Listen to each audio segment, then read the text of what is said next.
എല്ലാം നമ്മുടെ മുമ്പിൽ വിട്ടുകിടക്കുമ്പോൾ നാം മനസ്സിലാക്കേണ്ട മറ്റൊരു യാഥാർത്ഥ്യമുണ്ട്. അതെന്താണ്? ആരാണ് അഹ്മദ് ബിൻ ഹംബലാക്കിയത് എന്നതാണ്. ഈ അഹ്മദ് ബിൻ ഹംബലാക്കുന്നതിന്റെ പിന്നിൽ പ്രവർത്തിച്ചത് ഒരു പെണ്ണാണ്, അഥവാ അഹ്മദ് ബിൻ ഹംബലിന്റെ ഉമ്മയാണ്.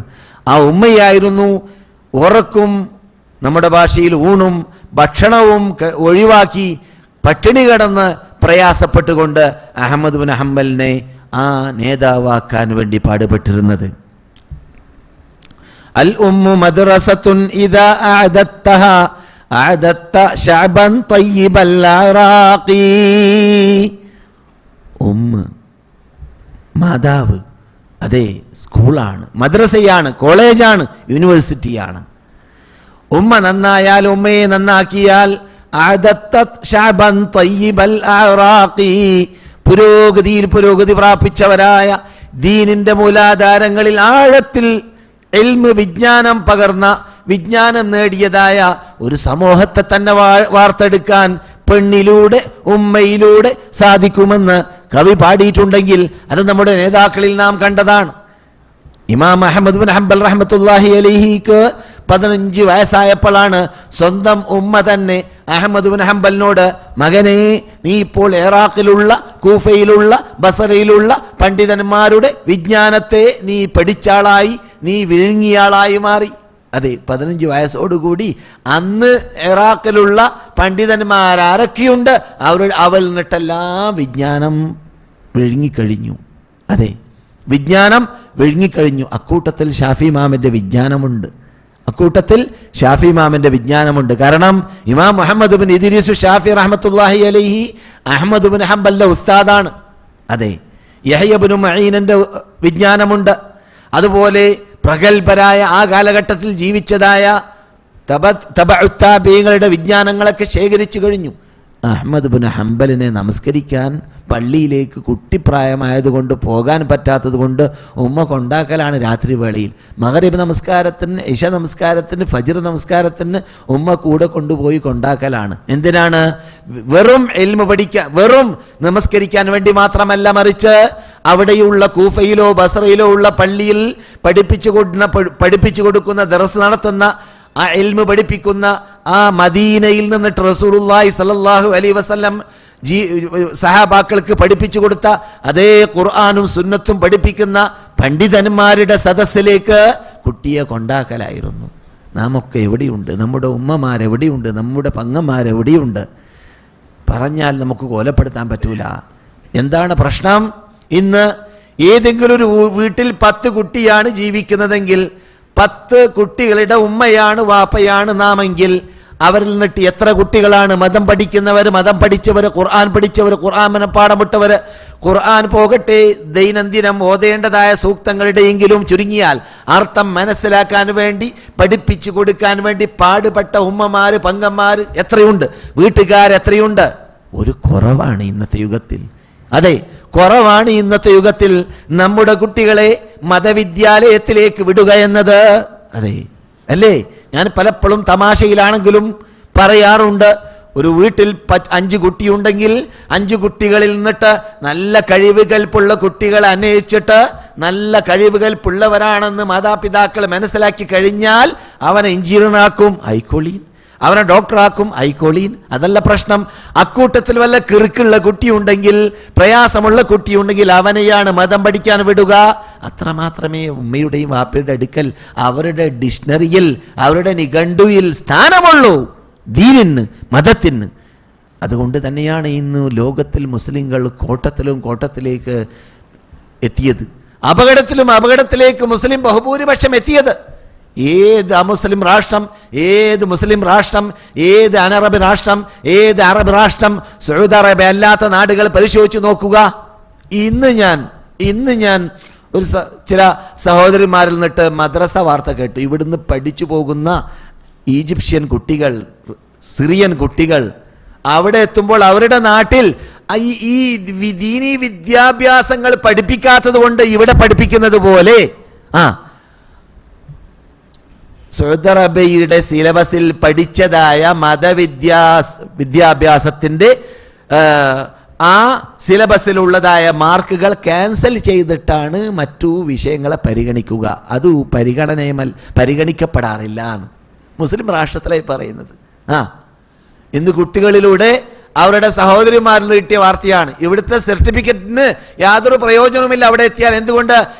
ഇവിടെ ഇൽമുൽ ഹദീസ് പഠിപ്പിക്കുന്നു, ഇവിടെ ഇൽമുൽ ഖുർആൻ പഠിപ്പിക്കുന്നു, ഇവിടെ ഇസ്ലാമിക് ഹിസ്റ്ററി പഠിപ്പിക്കുന്നു.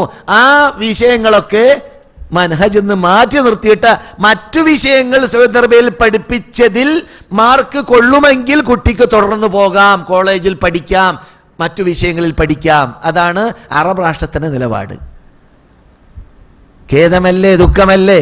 അറബ് രാഷ്ട്രം എന്ന് പറഞ്ഞാൽ 100ൽ 95.4, 6, 7, 8, 9 വരെ 99 വരെ എത്തുന്ന നാടുകളുണ്ട്. മുസ്ലിം 100ൽ മുസ്ലിങ്ങളുടെ നാടുകൾ.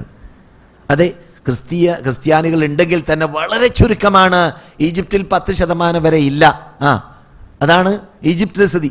അതുപോലെയുള്ള മുസ്ലിം രാഷ്ട്രത്തിന്റെ സ്ഥിതിയാണ് പറയുന്നത്. എന്നാൽ നമ്മുടെ നാട് നാം പരിശോധിച്ച് നോക്കുക.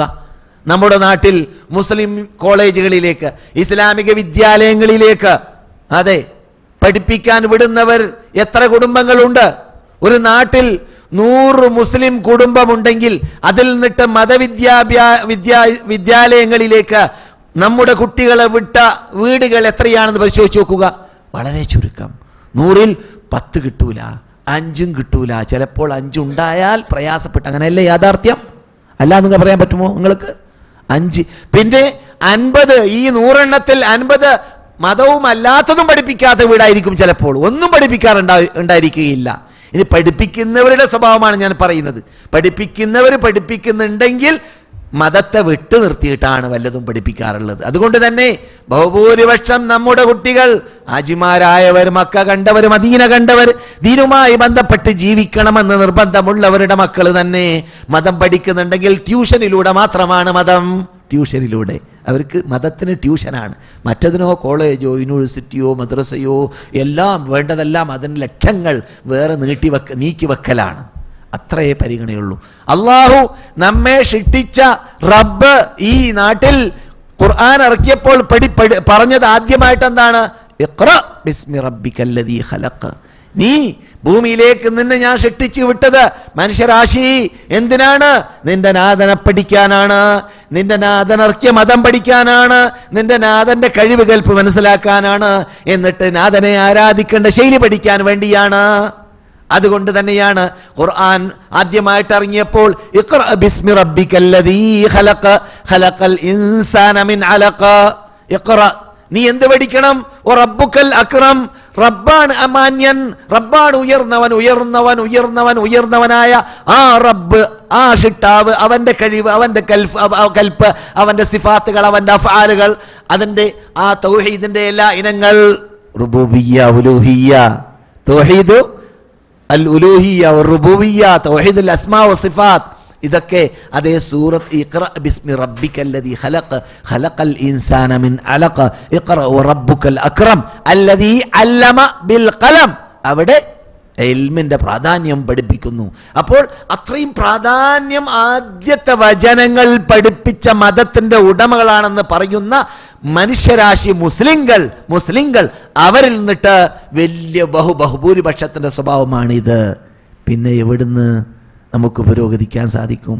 പിന്നെ എവിടുന്ന് നമുക്ക് നമ്മുടെ രാഷ്ട്രങ്ങളിലും നമ്മുടെ നാടുകളിലും നമ്മുടെ വീടുകളിലും നമ്മുടെ അന്തരീക്ഷത്തിലും നമ്മുടെ പരിസരത്തിലും ഇസ്ലാം പഠിച്ചിട്ട് വേണ്ടടോ നടപ്പാക്കാൻ. ഇസ്ലാം എന്ന് പറഞ്ഞ് നടന്നാൽ പോരല്ലോ. അത് പാടി പറഞ്ഞ് നടക്കാനുള്ളതല്ല. ഇസ്ലാം പഠിച്ച് ജീവിതത്തിൽ പകർത്താനുള്ള മതമാണ്, പകർത്താനുള്ള ജീവിത പദ്ധതിയാണ്, ഭരണഘടനയാണ്, നിയമവ്യവസ്ഥയാണ്.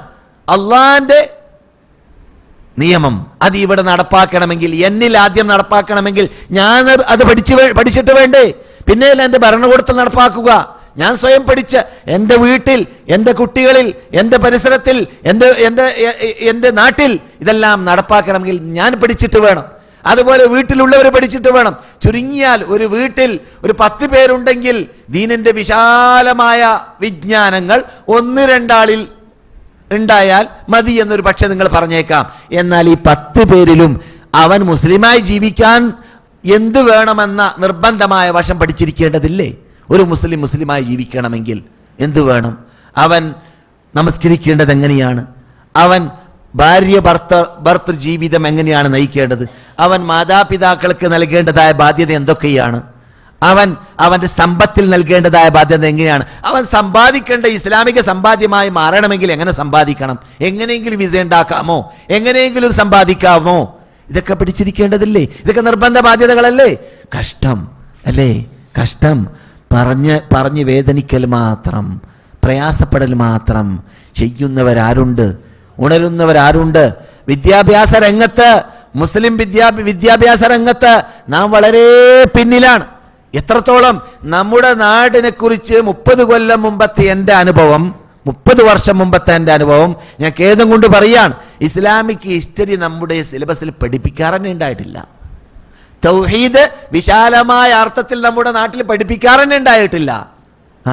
ഇത് ഞാൻ പഠിച്ചതായ സ്ഥാപനത്തിലും എൻ്റെ പരിസരത്തിലുള്ളതായ കോളേജുകളിലുമുള്ള സ്ഥിതിയാണ്. 25-30 കൊല്ലം മുമ്പ് വരേക്കും അങ്ങനെയാണ്. എന്തോ ഒരു ഭാഗ്യം! അള്ളാഹു അനുഗ്രഹിച്ച് അനുഗ്രഹമാകുന്ന എണ്ണയിലൂടെ, പെട്രോളിലൂടെ ലോകത്തിലുള്ള മുസ്ലിങ്ങളെല്ലാം ഈ നാട്ടിലേക്ക് വരാൻ ആരംഭിച്ചപ്പോഴാണ് ഇങ്ങനെയുമുണ്ട് മതത്തിൽ വിശദീകരണങ്ങൾ എന്നത് മനസ്സിലാക്കാൻ പലർക്കും അറിഞ്ഞത്, പലർക്കും സാധിച്ചത്. അത് കേരളീയർക്കടക്കം. അപ്പോൾ എവിടെയോ നാം പിഴച്ചിട്ടുണ്ട്, എവിടെയോ നാം പിന്നിലാണ്, എവിടെയോ നാം യഥാർത്ഥത്തിലേക്ക് എത്താൻ സാധിക്കാത്തതായ തടസ്സങ്ങൾ നമ്മുടെ ജീവിതത്തിൽ വന്നു കടന്നുകൂടിയിട്ടുണ്ട്. അതിന് ഏറ്റവും വലിയ കാരണം മതം മയക്കുമരുന്നും കറുപ്പുമാണ് എന്ന് അവർ പറയുന്നു, നാം പ്രവർത്തിക്കുന്നു എന്നതാണ്. അവരത് പറഞ്ഞു നടക്കുന്നു, നാം അത് പറയുന്നില്ല. നമ്മുടെ പ്രവർത്തനത്തിലൂടെ അങ്ങനെയാണ്. മതത്തിന് യാതൊരു വിലയുമില്ല, അതങ്ങനെ ആയിക്കോട്ടെ ഇങ്ങനെ ആയിക്കോട്ടെ എന്ന് വെക്കലാണ്.